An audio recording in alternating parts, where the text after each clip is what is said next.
welcome to this week's edition of World Crisis Radio. This is Webster Tarpley reporting from Washington, D.C. It is the afternoon of Friday, July 5th, 2013, and the world is in ferment, and some tendencies are positive, and we should look, first of all, at the close connection between the events in Egypt, the military coup, which has overthrown Morsi of the Muslim Brotherhood, connection between that event and the continuing turn of the civil war in Syria. These countries are closely linked.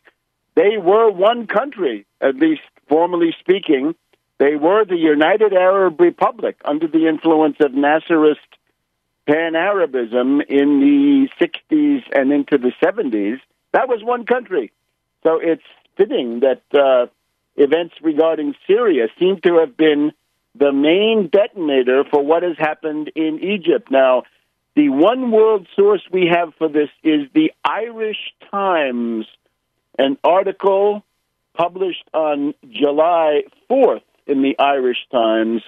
Morsi role at Syria rally seen as tipping point for Egypt army. Head of state, Morsi, had attended rally with hardline Islamists calling for holy war in war-torn neighbor. So here's the idea. On the 15th of July, there was a confab of crazies, Sunni Muslim clerics of the apocalyptic type, the kind you don't need in any religion. Forget about what religion it is. The apocalyptic ones, right? The end of the world, end time boys. Well, these are the clerics that he was cavorting with. So this was a rally of hardline extremists operating under religious cover. We'll go through later how this dynamic works. And they were railing against the infidels, right, the kuffar. But these people are takfiris, the holier-than-thou, right? No matter how religious you are, it's not good enough if it's not their brand, right? We've seen this stuff, right? Sectarians, but violent sectarians. So they're all inveighing against the infidels. Who are the infidels? The infidels are the Shiites fighting, and the Alawites certainly, and others, to protect the people who want to protect President Assad of Syria and the opposition against Morsi at home. So here's the key part.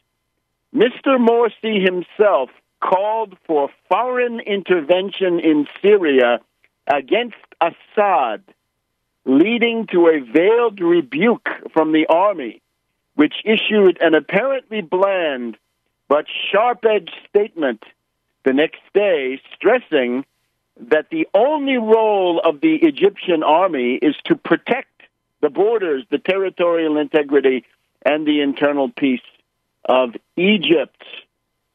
In other words, Morsi he announced his intention to deploy the Egyptian army against Syria. An Egyptian invasion of Syria was his plan.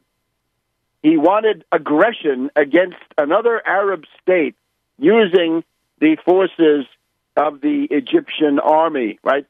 You can imagine he'd gotten a phone call from Skull and Bones Kerry saying, hey, Morsi, we pay for your army. Now we want to use it. Attack Syria. And Morsi was willing to try it. So here we have, back to the Irish Times, an officer speaking anonymously says, the armed forces were very alarmed by the Syria conference at a time that the state was going through a major political crisis. You can see how this might have worked, that the U.S. and the British and the French and the Israelis, who knows, were able to go to Morsi and say, look, you've got a rebellion brewing here because of your incompetent rule, because of your sellout to the International Monetary Fund, you have lost all popularity.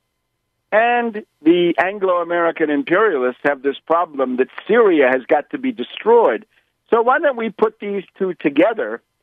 Dear Morsi, you can solve your problem by starting a foreign war, and in the hysteria and the chauvinism and super-patriotism around that, you can then deal with your opposition. Now, obviously, though, there were forces inside the Egyptian army that did not want to do this. And this, I think, is extremely interesting. Who opposed this inside the Egyptian army? Because we then get within 2 weeks, we get the ultimatum from the Egyptian army to Morsi saying, look, make a deal with your opposition. In other words, tone down this stuff, make concessions, go for a coalition government, stop trying to grab all the power, and we'll let you stay in office. And of course, he, in his monomania and his lust for power, he said no. So the problem is, how did that decision by the armed forces mature? Was it, for example, the presence of Nasserist colonels, neo-Nasserist officers in the great tradition of Egypt's President Nasser, who said, we will not allow this? Now, even the head of the armed forces is a new guy now. Tantawi is out. Tantawi was, I think, fired by Morsi, or that's what it looks like. This Tantawi and Einan, you'll remember, were the two U.S. puppets who were getting orders on the telephone from Samantha Power and Michael McFaul in the Obama White House, and they were saying, get Mubarak out now. And they were saying, yes, sir, yes, ma'am, yes, ma'am, yes, ma'am, to Sam Power Sunstein, we might add, since that's her husband, Cass Sunstein, the husband of Samantha Power. So Tantawi and Einan were eased out at various points. So now we have the new guy, Sisi, S-I-S-I. And Sisi is the one that you saw on television reading the ultimatum some days ago, telling Morsi, you are now on notice. If you don't go for a coalition government and conciliatory, inclusive approach, then you will be out. Now, underneath that, I think, though, is this question. Would Egypt attack Syria? And the answer, no. And I think that, even under Mubarak, the answer was always no. You'll recall that when the U.S. wanted to attack Afghanistan under the cover of the 9/11 story, they said to Mubarak, we want Egyptian troops to attack Afghanistan with us. The answer was no. Then, in 2003, Bush the younger goes to Mubarak and said, look, we're going to attack Iraq. We want Egyptian troops. No. We want a base in Egypt. No. We want you to have a direct military alliance with Israel. No. We want you to accept the U.S. military umbrella. No. We want you to become the centerpiece of a Sunni coalition that will then attack Syria, Hezbollah, and Iran. And again, it's no, no, no, no. This is why Mubarak was overthrown, as I stressed at the time. This was a puppet, if you want, but an entrenched puppet who had the ability to say no. So now we see, though, that there was an attempt to use the Egyptian army to solve the main problem of imperialism right now, which is that Assad is winning. And by overstretch, by going a bridge too far, the imperialists have made their situation even worse, as we see in Egypt. We'll be back in a minute on World Crisis Radio. Welcome back to World Crisis Radio. It's the 5th of July here in Washington, D.C., about the halfway point of the year. We'll try to look at some longer-term tendencies right now. But immediately it is that the imperialists are desperate in regard to Syria. The death squads are being mopped up. The Syrian Arab army is taking over more and more of Homs, the third largest city The death squads are being driven out of the few neighborhoods that they control in Homs. The Syrian Arab army is advancing, and the fall of Aleppo is now on the horizon.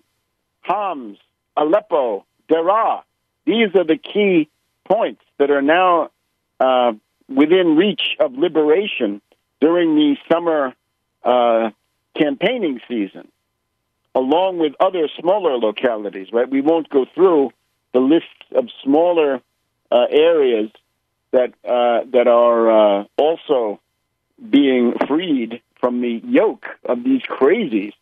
So this is what the imperialists are responding to. As we said, this entire phase that we're going through was defined on June 5th by the fall of Qusair and the immediate hysteria of the British, French, Israelis, neocons, and others, joined by Skull and Bones Kerry. Their concern is an entire secret army of terrorists is in the process of getting wiped out. How are you going to attack Jordan? How are you going to attack Turkey? How are you going to attack these other countries in the near future if they get wiped out?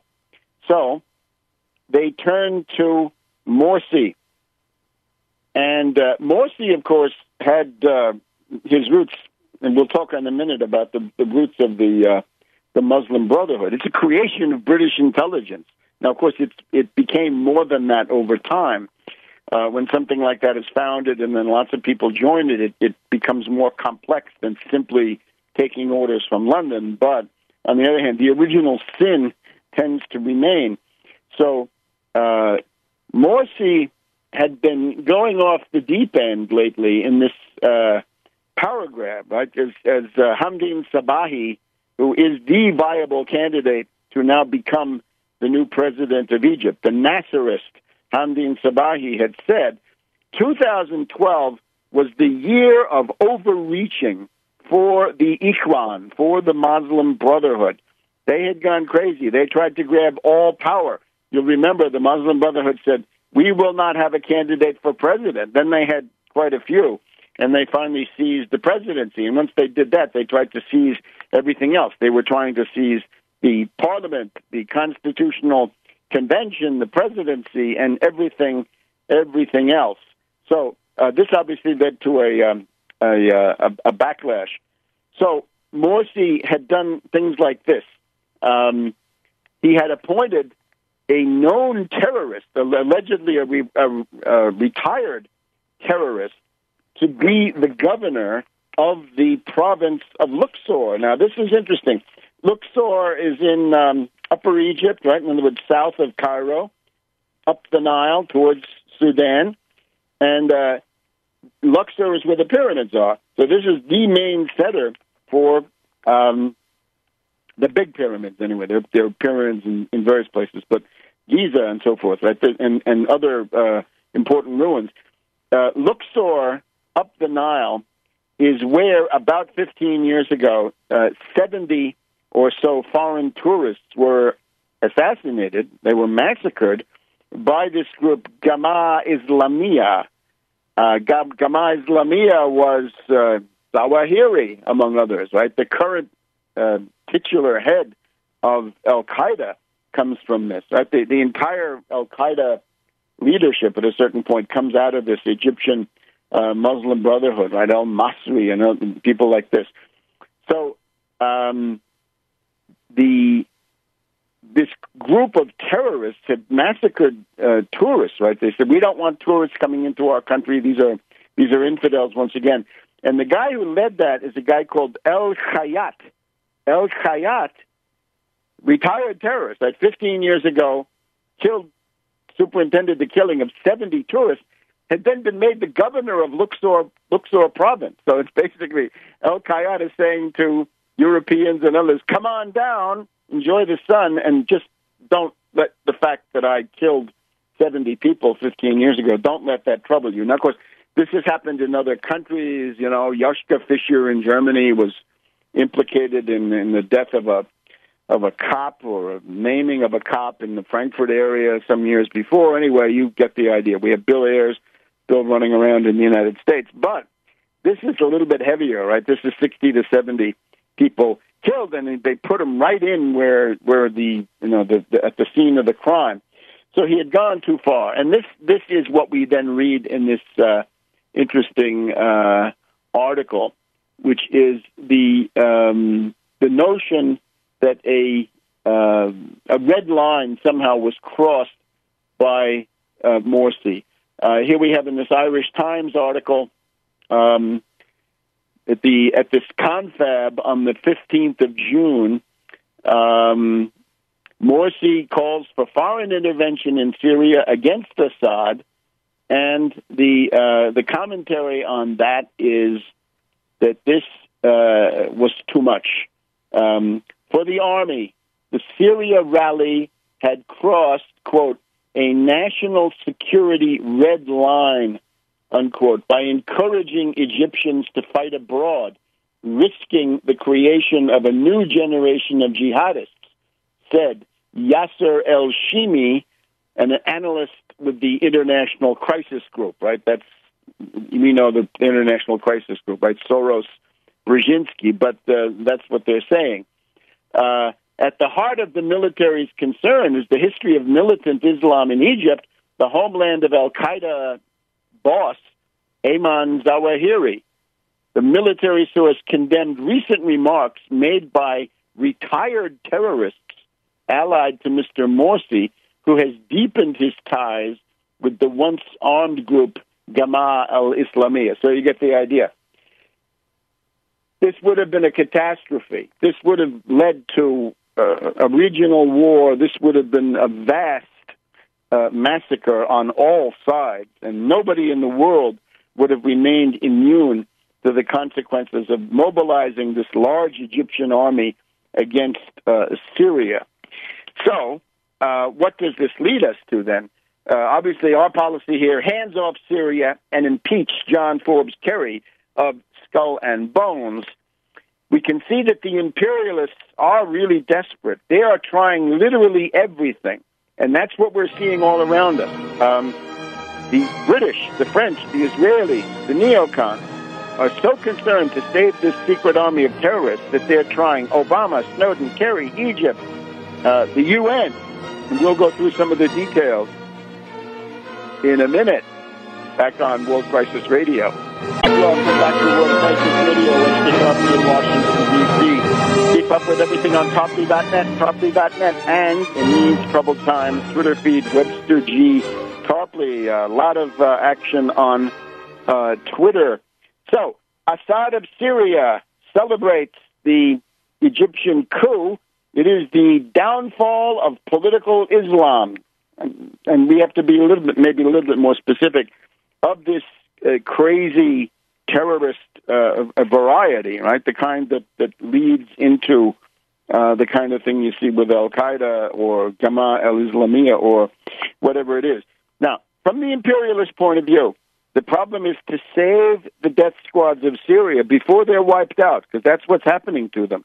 So, as of the 5th of June, 1 month ago today, the fall of Qusair, right? The Syrian flag goes up on the clock tower of Qusair. The black flag of al-Qaeda, the Islamic Emirate of the Levant, comes down. The British and the French scream to Obama, we have proof of chemical weapons. You've got to do something. You've got to bomb Syria. And Obama says no.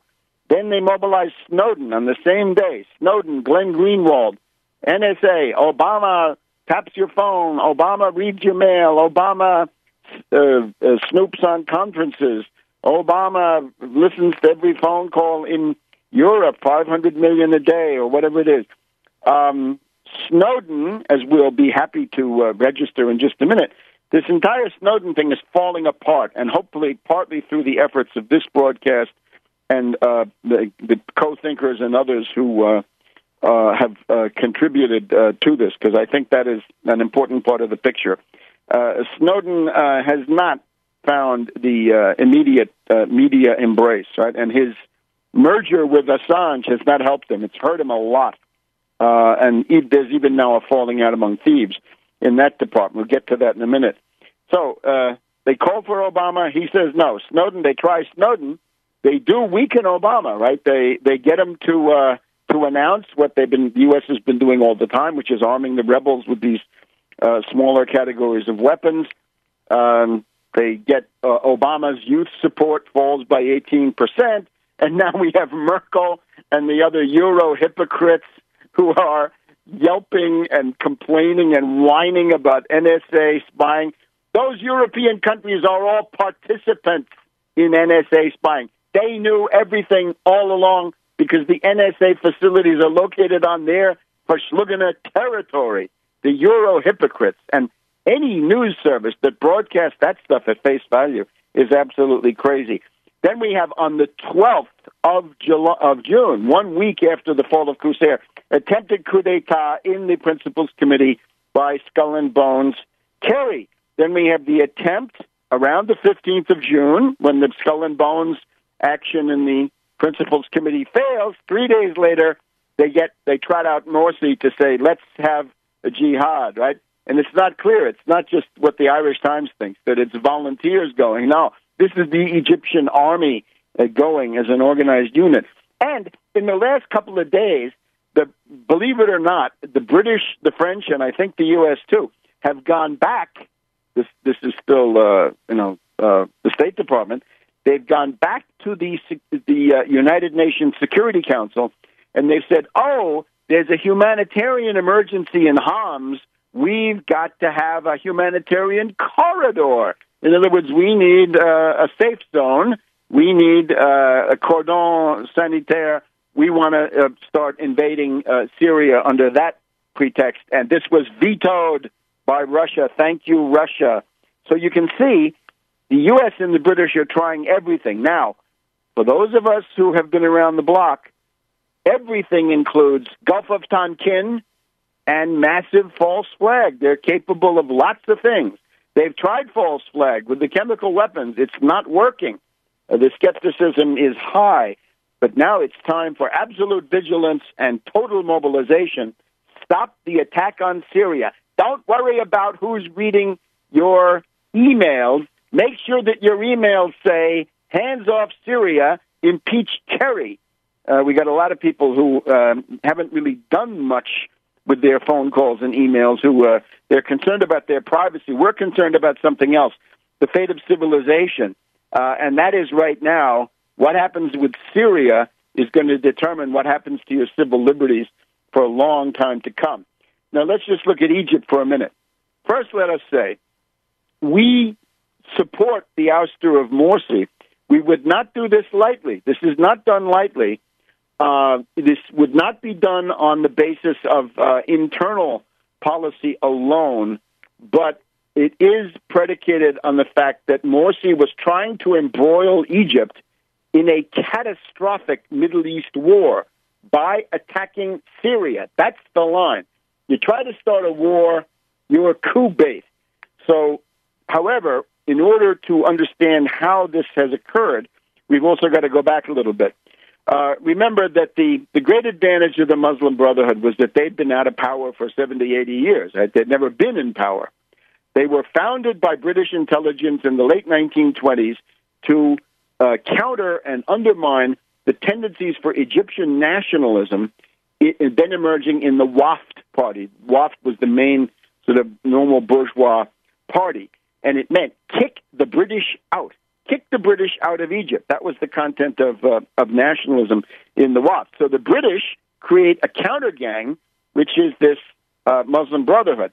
Under Nasser, it's even more shameless. The British and the U.S. use the Muslim Brotherhood as a subversive wrecker operation against Nasser, and it doesn't succeed because, of course, Nasser, with his anti-imperialism and his economic development, as typified by the seizure of the Suez Canal and then used the tolls to build the Aswan High Dam and make modern Egypt possible.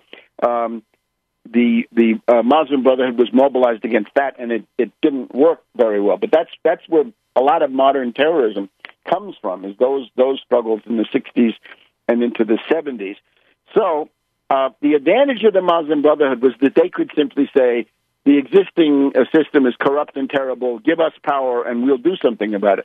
And that works fine as long as you're out of power. once you get into power, as I said at the time, I actually said, get them into power and they will discredit themselves. I give them enough rope, they will hang themselves, and they have to a large extent. The big thing is the Muslim Brotherhood ran their election campaign last time based on a commitment to raise the standard of living of the average worker and peasant. And they tried to connect this by saying the reason that you're so poor is that there's so much corruption in the system. This is not strictly true. It's mainly a lack of production rather than a problem of distribution, although distribution does play a role. The production side is where the issue is actually decided. But they were able to win on that basis. And then when they get into power, saying, we will raise your standard of living, they then turn around and make a dirty, filthy deal with the International Monetary Fund of Madame Lagarde. Yes, Madame Lagarde. And so this means conditionalities.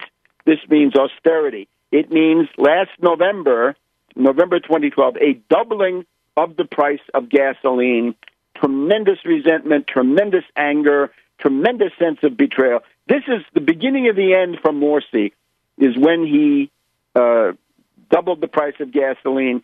He also increased the sales tax. He announced an intention of raising the sales tax to the point where it could be transformed into a value-added tax. These are regressive taxes. This is exactly the opposite of what he was saying, what he was promising. And then also attempts to chip away or abolish the other Nasser subsidies on bread, cooking oil, household fuel, and other things. Now, Sadat had learned the lesson in 1977. He tried to raise the bread price. Big riot. Sadat backed off. Never tried it again. And this then sets the stage for the fall of Morsi. So we'll be back in just a minute with more about Egypt, Syria, and other topics. Welcome back to World Crisis Media here on July 5th, Webster Tarpley in Washington. So the justification for the coup in Egypt is that Morsi was scheming to send the Egyptian army to attack Syria. The Irish Times is wrong to think that he's only talking about sending individual jihadi volunteers. If that had been the case, there would have been no need for the Egyptian army to issue that famous communique of mid-June saying, our only job here is to defend the borders of Egypt.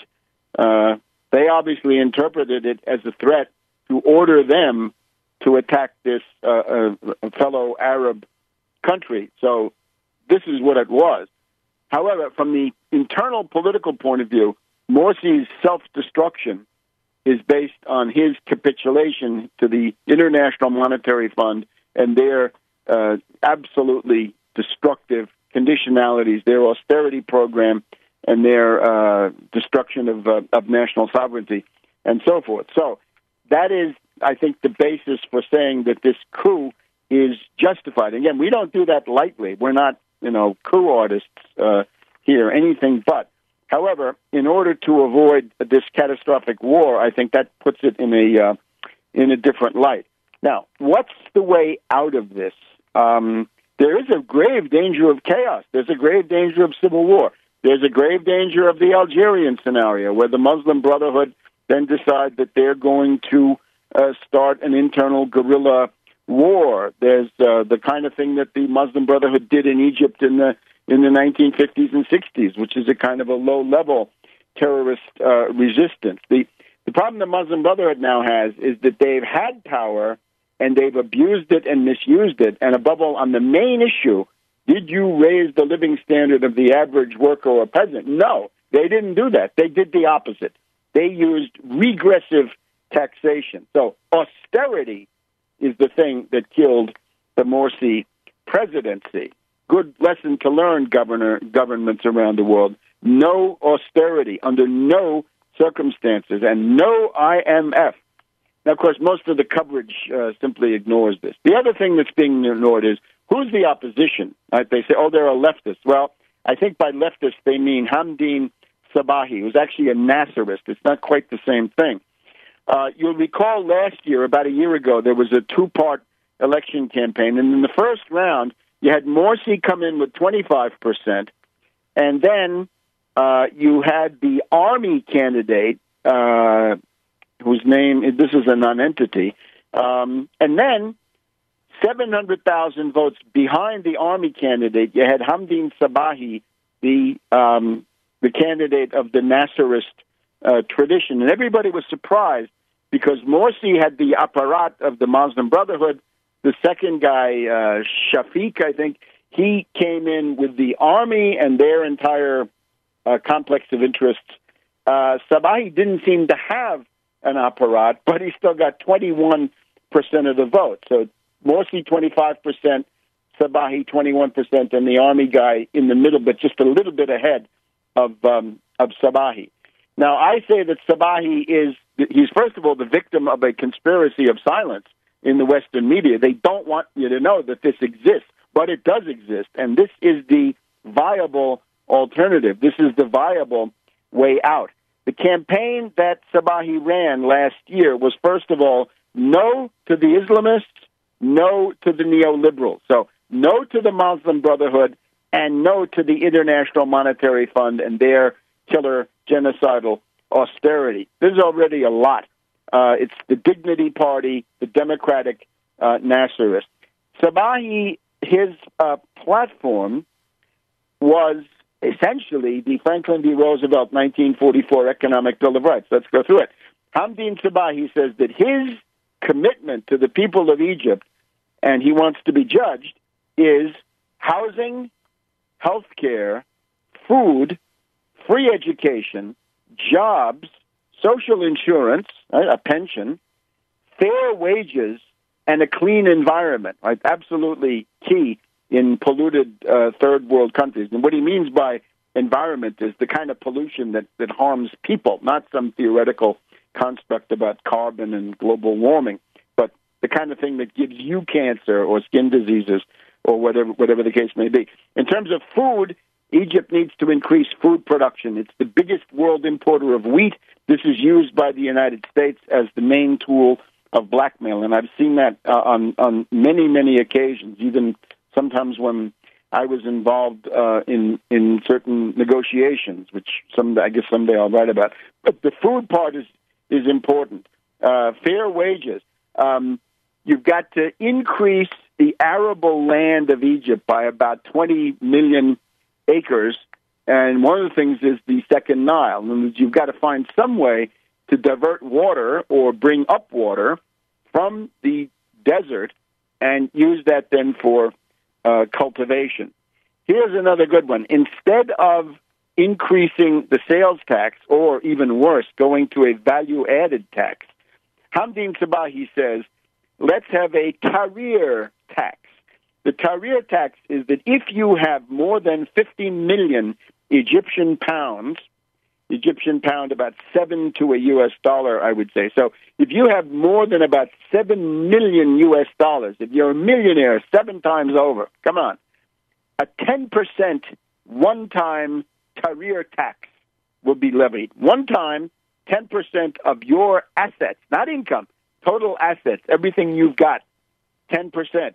This is to redress the imbalances created during the bad old days of Mubarak, right? Because there were, of course, tremendous wealth disparities. So it's only in the second round, after Sabahi was removed from contention by 700,000 votes, that Morsi got 38% of the vote. And, of course, then he went along making up the Constitution as he went, right? After he'd gotten into power last summer, then last November, around the time that he caved in and capitulated to the IMF and their usury, right, which is very un-Islamic, that's when he said, I have a constitutional decree, I'm above the law, no court can review me, and so on and so on and so on. So the IMF loan and everything that goes with that is the key part. Now, there is a line. It's coming from al-Baradei. Don't trust al-Baradei. Al-Baradei is a snake. Al-Baradei gets on television and says, we've got to make hard decisions now. He's essentially saying, we need austerity. Can you believe it? We need an austerity program, says El-Baradei, but we've got to be careful that there are safeguards built in so that the poorest don't get slammed. This is absolute demagogy, bankrupt and vile, and it shows you that you can't be an Egyptian if you're also an imperialist puppet. National Public Radio this morning had some woman who announced herself as an Egypt economic blogger who did pretty much the same thing, right? We got to make tough decisions. We got to do something, to stabilize the pound, but let's take some measures to make sure that the poorest don't pay the big price. So what we can, I think, hope for is and again, this is a hypothesis, but I think it's there must be forces inside the army that really got riled up with this proposal by Morsi to send them against another Arab country. In other words, practically the same country, right? The one part of the United Arab Republic, X, was supposed to attack another part of the ex-United Arab Republic for the greater glory of the U.S., the British, the French, the Israelis, the neocons, and Kerry. And this is apparently what Kerry was working on in his Nantucket vacation. Right? A lot of people are riled up because he's on Nantucket. So that's the internal situation. There've got to be Nasserist colonels or other Nasserist officers in that army. The combination of the Nasserist current in the army with Sabahi that I think is the winning card. And I urge everybody, get to work, get on Twitter, talk up Sabahi, Sabbahi or Sabahi, usual problem of transliteration of Arabic. We'll be back in just a minute on World Crisis Radio. Welcome back to World Crisis Radio for the 5th of July, 2013. We just had the anniversaries of Gettysburg and Vicksburg, the saving of the United States and the saving of the world, as we hope to point out this week and in coming weeks. But now we've looked at the blowback, in effect, the imperialist Anglo-American attempt to mobilize the Egyptian army to pull their chestnuts out of the fire in Syria. It doesn't work, right? Turkey was supposed to attack. They've pulled back. The imperialists are trying literally everything, and it makes it very, very dangerous right now. Again, Turkey, Obama, Snowden, Kerry, Egypt, United Nations, on and on. They're trying every available avenue. We got to think of what else they could try.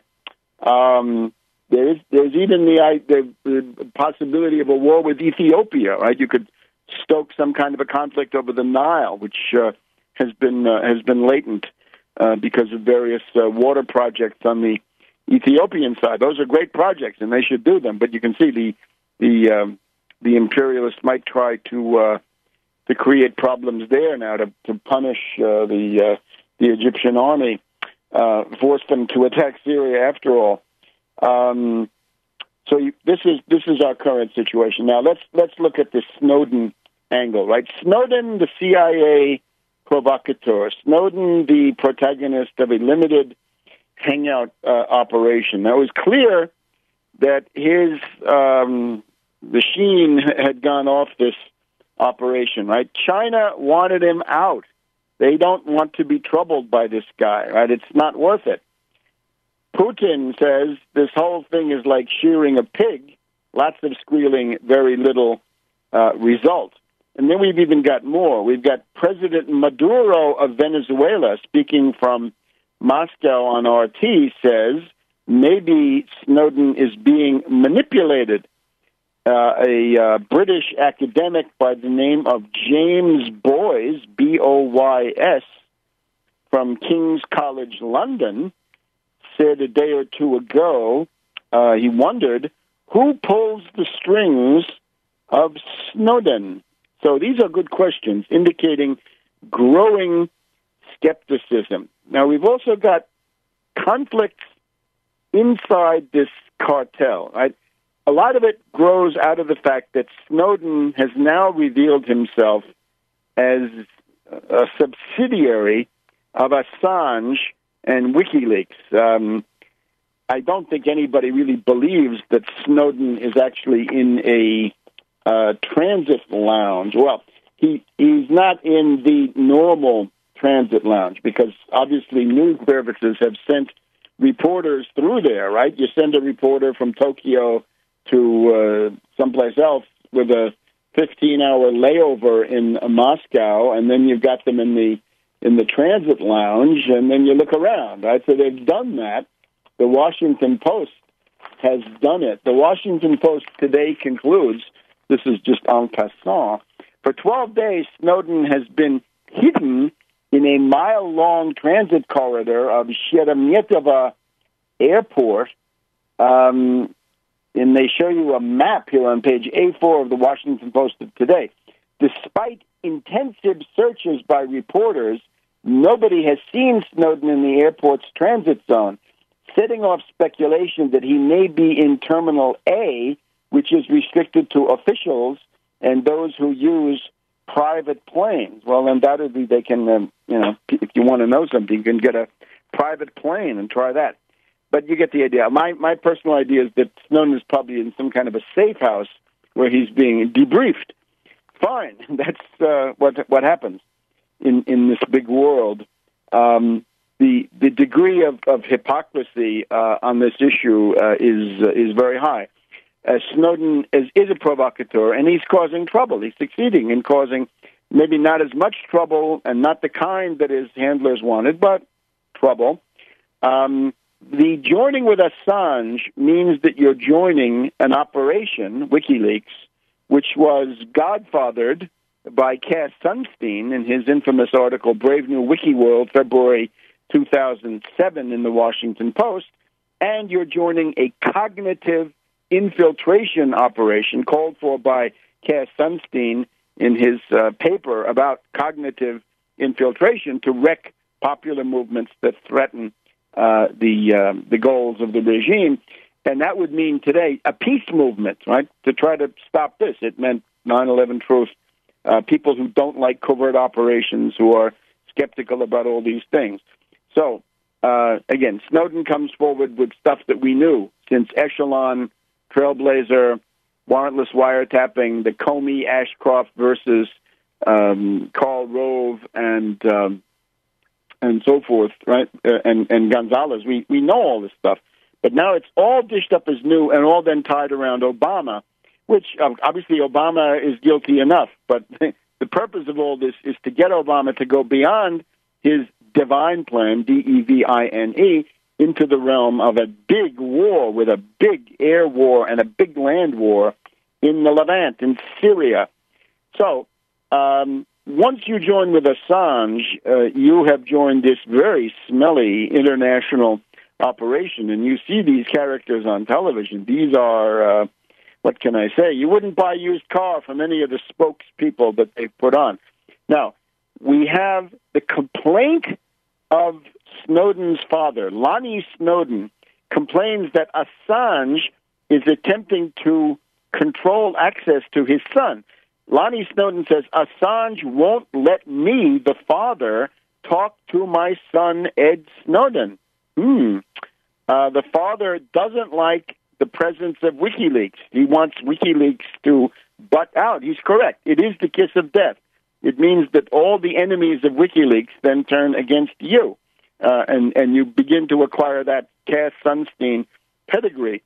We've also got Glenn Greenwald, right? The what can we say? The entertainment entrepreneur, right? The risque producer or risque backer of various XXX-rated films coming out of Brazil. Anyway, Glenn Greenwald says that a statement issued this week in the name of Snowden was not actually issued by Snowden. Greenwald says this statement, which is being circulated by WikiLeaks, was not written by Snowden. I think he's suggesting that Assange wrote it. Now, with Assange, there's this idea that little Lord Julian Assange, he wants to get the spotlight where Manning suffers in the prison, right? He's under solitary confinement. He can't make any statements. but little Lord Julian can. And the idea then is that maybe if Snowden were also in solitary, then little Lord Julian could then come out and speak in the name of both of them. This seems to be part of the idea. It's a very, very treacherous operation. However, other elements. The lawyer for Snowden's father is Bruce Fein, F-E-I-N, and the one thing we find out about Bruce Fein is that he has been a speaker at various conferences sponsored by LaRouche, the LaRouche movement, the Schiller Institute. So isn't that interesting? And this then, again, we're right in the thick of the intelligence community with all this. Then we have the certainly justified anger of the Latin American presidents Morales, Correa, Maduro, and Kirchner, all very angry about the fact that the aircraft of Morales of Bolivia was forced to land in Austria, that it looks like France, Italy, Portugal denied it the use of airspace. And, of course, that is a violation of the international norms, and that's very bad. But what it shows is that Snowden is an agent provocateur. His job is to create trouble, and he does it. And he's up there. We'll get to the Euro hypocrites in just a minute on World Crisis Radio. Welcome back to World Crisis Radio. Webster Tarpley here in Washington, D.C. Let's just look at the Euro hypocrites. This is where, unfortunately, we have to laugh. We have Merkel shocked that NSA spying is going on. The French Interior Minister yesterday attending the garden party of the U.S. ambassador in Paris for the 4th of July abruptly began denouncing the United States for spying. And, of course, the reality is these governments are all active, knowing, and willing and eager participants in the spying, which they share, right? They get, if not as much as the British, they get a large part of the spying. In other words, the National Security Agency has facilities on the territory of these countries. What do you think they're doing? Of course, they're spying on the host countries, among others. So these Euro hypocrites, they give us a moment of comic relief. These are governments that cooperated. They knew everything. They knew everything all along. And now, like Claude Rains in Casablanca, shocked that gambling is going on. You're winning, sir. Now, we have Wayne Madsen, a veteran of the National Security Agency, right, and a critic, of course. He wrote an article which did appear for a short time in the London Observer and the London Guardian, where he says there's a system in the NSA. The first party is the United States. The second party is basically echelon, U.S., British, Canada, Australia, New Zealand. Well, forget the U.S., but Canada, British, Australia, New Zealand. Then that's the Anglo-Saxon inner circle. And then the third level, the British and the French, maybe the Italians. Fourth level, Poland, and a couple of others. So he just simply wrote this up. It was an interview published in there. So it gets up there, and then it comes right down. The wonderful defenders of truth at The Guardian censor their own article because it undercuts this crazy story that the Europeans are innocent babes who are victims of the evil scheming of the National Security Agency. Now, of course, we're against all of this, but the humor is just unavoidable. Remember also, though, as Greenwald has said, that Greenwald, at least up until a week ago, was saying that this is not like WikiLeaks and Assange, because the thing that got Assange in trouble with the New York Times, Le Monde, El País, Spiegel, and the rest of them, right? The cartel. The way he lost his cartel was he began dumping stuff that had not been vetted, right? He began dumping sort of raw intelligence, and this they don't like, because you might get something of value. It's possible. They want to have it combed out. So Greenwald said, look, you have to give credit to Snowden because he gives the stuff to the London Guardian, that is to say Greenwald, and to the Washington Post, right? To the Washington Post reporter who also broke the story around a little bit later, around the same time. Snowden allows his material to be censored by the Guardian and the Washington Post. Now, come on, by the left wing of British intelligence and by the House organ of the Federal Reserve System? That's a hell of a whistleblower, right? That's radical, dude. So that's what Snowden has been doing so far. So this is absolutely this is an ape theater, right? Nobody in the world can believe this. Now, the Kerry coup. The source on this is, of course, the story is that John Forbes Kerry, Skull and Bones Secretary of State of the United States, Boston Brahmin, oligarch, horsey set, married to this Portuguese heiress and gold digger, fortune hunter with the Heinz fortune, that Kerry attempted to start the bombing of Syria on the afternoon of June 12th, probably with help from his friend Haig of the British Foreign Office, who was in Washington at the time. There's one principal source of this, which is an article by Jeffrey Goldberg in Bloomberg.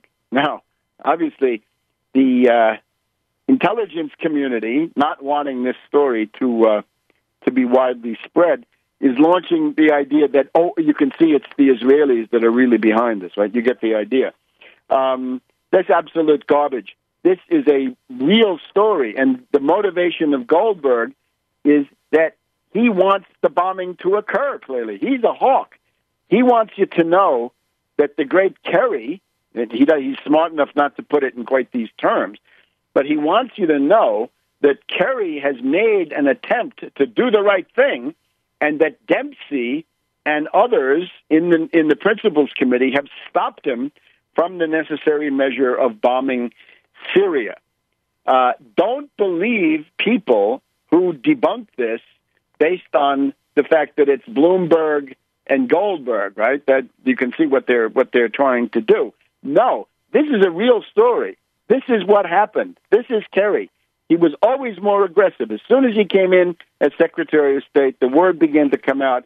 He's more aggressive. He wants to do more. He thinks Obama is too meek on the issue, right? Obama hasn't done what is needed. Now, there's one article in particular that tries to deny this. I simply want to say the author of that article is someone who, according to, I believe, his own statements, but certainly the published accounts on the Internet, is a Pentagon contractor in his own right. That's number one. He is supposedly, according to published reports on the Internet, a close personal friend of George Tenet, the former head of the CIA. And you can also find him saying that there are space aliens, there are nations of space aliens, he claims, and that the United States has treaties with some of these space aliens going back to 1977, Kissinger time. And that there's a whole underground civilization in North America that we're not aware of. It's all underground. So Pentagon, Tenet, the Martians, the flying saucers, and the underground world, right? I guess that's the world of the trolls, right? The troll lived under a bridge, right? The troll lived underground. So the trolls. So this guy is from the land of the trolls. So I think the Kerry coup is absolutely fundamental, and he needs to be impeached. There needs to be an investigation of an attempt by a cabinet officer to repeat what Al Gore did in March of 1999, starting the bombing of Serbia, what Kissinger did in October 1973, taking a giant step towards worldwide thermonuclear war. That's the kind of stuff that we're into right here. So we'll be back in just a minute on World Crisis Radio. Now, let's devote a segment, or part of one at least, to this question of the Muslim Brotherhood and how this really amounts to cultural populism. It allows us to sum up some of our main principles from a slightly new frame of reference. Remember, cultural populism is a fraud. It's a sham. The idea that you're going to use whatever it is, Indiana values or Texas values, and make a political campaign on this. No. The kind of populism we need is economic populism that delivers the goods with specific commitments to wages, jobs, full employment, standard of living, health benefits, economic Bill of Rights. This is what we need. Now, you can call that economic populism. You can certainly make a case that Plato himself was a populist in that sense. But the cultural populism is demagogy, and it leads towards fascism, right? Many elements of fascism. The racist element of fascism in particular is a form of cultural populism, we may say. So in that sense, the cultural populism has to be very much distrusted. But these are two different things. Now, you look at the Muslim Brotherhood. Who are they? They're rich people, rich businessmen, doctors, lawyers, professors, editors. This is the wealthy elite of these societies. If it's not the 1%, it's maybe the 3% or the 5%, but that's who it is. The Muslim Brotherhood supposedly about 100,000 cadres in Egypt, and these are people with money. So now they're interested in oligarchy. They want a society that does what they want, principally economically when you look at it. But you can't campaign for that simply by saying we're the rich elite of this society, so give us power because we deserve to have it. You've got to add something more. And this goes for the Republican Party of the United States or the Muslim Brotherhood of Egypt. The Muslim Brotherhood then comes forward and says, we are here for social service, for social solidarity. We fund clinics, we fund hospitals, we fund soup kitchens, and we do social work. And this is fine as far as it goes. Of course, there is a big difference between what you receive as charity and what is yours as a matter of right, and what is actually built into the structure of society so that it raises the entire tenor of everybody's life rather than just emergency interventions for people who are in distress. You get the idea.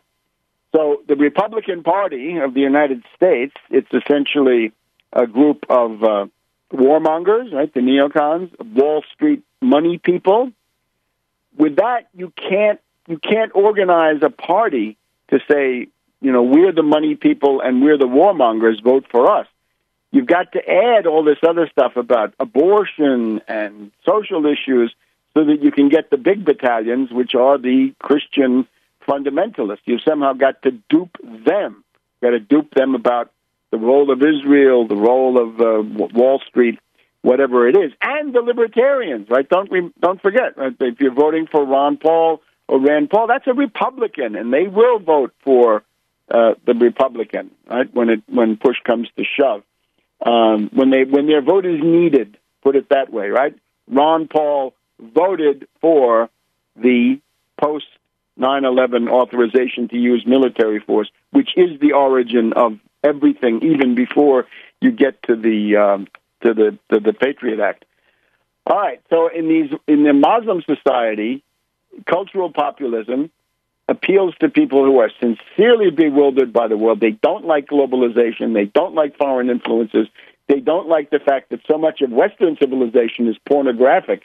So you get them on retreating to traditional values, right? Traditional values would mean something like Sharia law. The goal of the Muslim Brotherhood is not the Sharia law. Their goal is, again, primarily economic and to have power. You can see that they're absolutely obsessed with power. But in order to do that, you've got to have this other dimension. Now, let's just do a comparison. Let's go back to France in the 1500s, right? The period of the French wars of religion, right? So it's the idea that Calvinism is coming into France from Geneva, from Calvin, and it is embraced above all by the nobility, by people in all walks of life, but above all by the nobility. Now, how does that work? Well, the program of the French nobility is power. It is, as long as there's a king, to rebel under the great King Louis XI in the 1480s. Around then, you have the League of the Public Good, which is the entire feudal aristocracy of France with the Burgundians, right, with Charles the Foolhardy, Charles the Téméraire. They rebel against Louis XI. So in this case, the nobility says, we're rebelling, right? The eternal proposition is the French nobility is revolting. It's always true. They're always revolting. So in the 1470s, 1480s, 1490s, they say, we're the public good, support us. Well, Louis XI defeats them. Later on, in the 1600s, you're going to have the French nobility saying, we're the atheists, we're the libertines, join us, 1600s, 1700s, to the revolution. In the 1800s, the French nobility still wants power, but now, after the revolution and with the Republic, they become monarchists and devout Catholics. They had been atheists in the 1600s and 1700s, then they become devout Catholics and monarchists in the 1800s and the 1900s, and to some cases to our own time. One of the turning points is in the 1500s. The French nobility decide to embrace Calvinism, and I want to go back to a very interesting history. This is Enrico Caterino d'Avila, a Venetian, who's on the scene in France in the 1560s, 1570s, and he recounts, this is not exactly documented, but it's the truth of the matter, I would say. He says, in effect, there was a meeting of the French nobility, and they're all seditious, right? So they say, how do we rebel against the king with success? The Prince of Condé says, let's start a war right away. But Admiral Coligny says, no, let's use industry and art because we're too weak. And we've got to arrange secretly, without revealing ourselves, that we get to this point with the help of others. And they say it would be highly expedient to take on the religious color of Calvinism so that we could mobilize multitudes of people all over the kingdom who have embraced the religious opinions recently introduced by Calvin. We can increase our strength by a great number of followers. We can get alliances with Protestant princes in Germany, Queen Elizabeth of England. We can put a better face on our cause. We can lay the burden of so bold an attempt on others. We can pretend that it's for the benefit of others. And it will not look as if we're serving our own demand for power, but that we're trying to fight a principled struggle for a religious point of view. You get the idea? The French nobility wants to revolt, but they need a religious cover, and that is Calvinism. And this is the cloak. Calvinism is the cloak for attempting, under certain circumstances, to act out the rebellion of the French nobility against the monarchy in this period of the Wars of Religions, 1560, 70, 80, up until almost the end of the century, right when Henry IV finally puts an end to this. So this is what's going on. And learn this principle, you will see through a lot of shams, right? Because it's cultural populism expressed as religion. We'll be back in just a minute on World Crisis Radio. Welcome back to World Crisis Radio. This article in the Washington Post about where is Snowden. He's not in the normal transit corridor. Here we read, Russians are a little bemused at all the fuss over surveillance. Many believe that the authorities can read their mail at will, listen in on their calls, and sprinkle bugs, microphones, around as they please. Quote, wiretapping is so common, so this is not news, said Alina Gorchakova, 48-year-old account manager who stopped to talk to a Washington Post reporter in the street. You get the idea, right? There's a certain degree of realism there. All right. Now, since we've had the Civil War anniversaries, right? Gettysburg and Vicksburg. Gettysburg 1, 2, 3, July. The end of the siege of Vicksburg on the 4th of July, and we've had the 4th of July, and we're going through other anniversaries. Let's go back and look at what this actually meant, right? The project of the Confederate States of America. Just a few quick comments, right, that people can follow up on.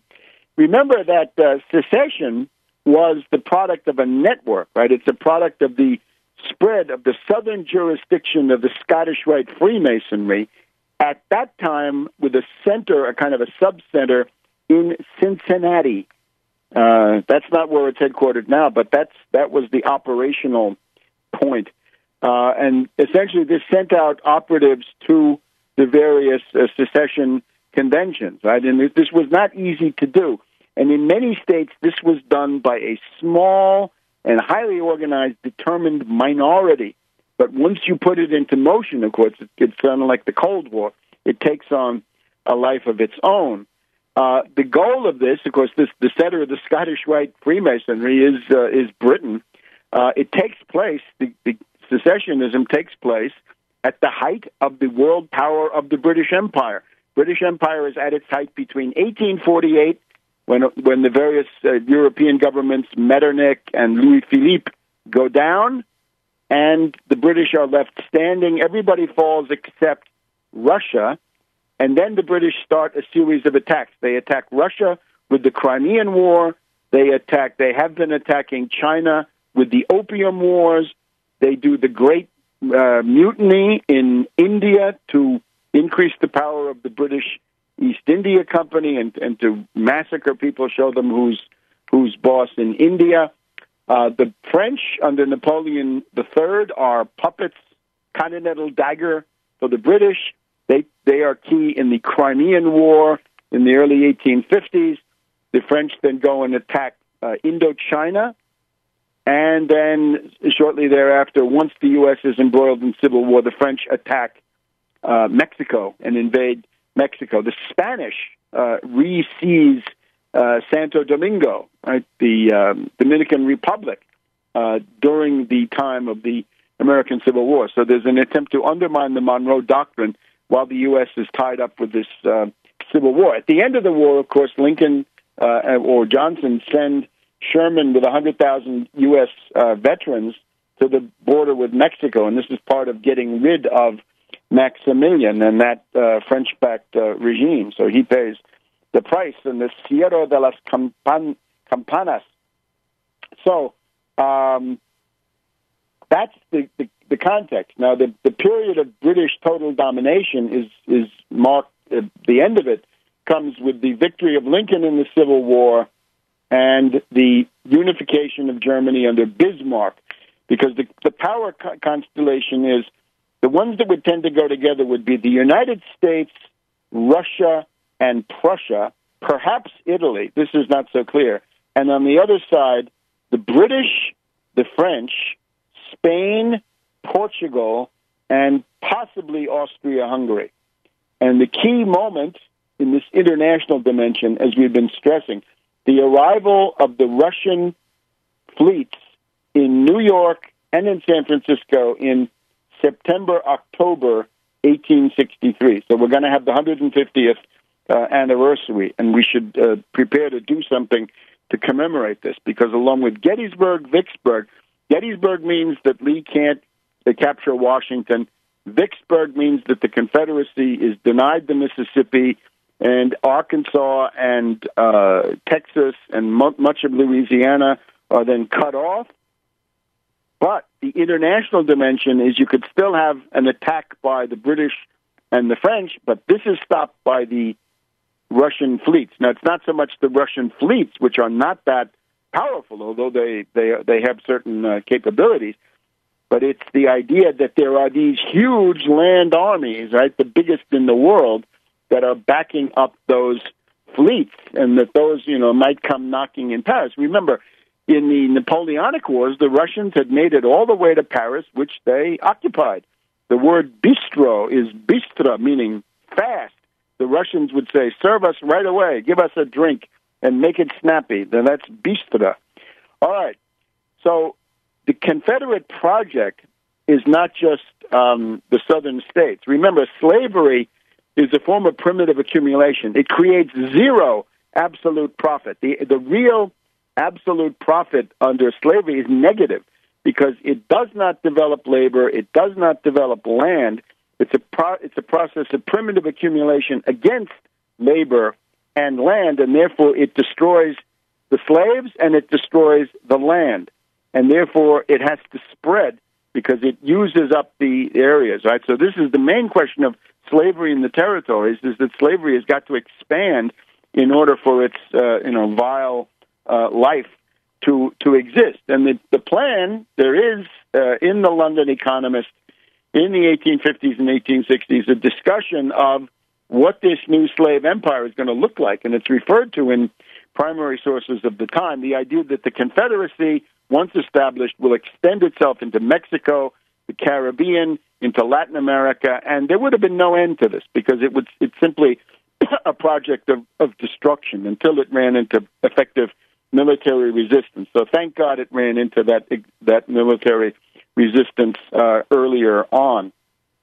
So what we need to do is get away from the battles and leaders approach, right? If you look at the papers that were given, the various talks at the tent at the Visitor Center in Gettysburg in particular, these are fascinating, of course, but you see that the people are being drawn into the cliques of the Army of the Potomac, right? The Army of the Potomac was dominated by the politics of the eastern states.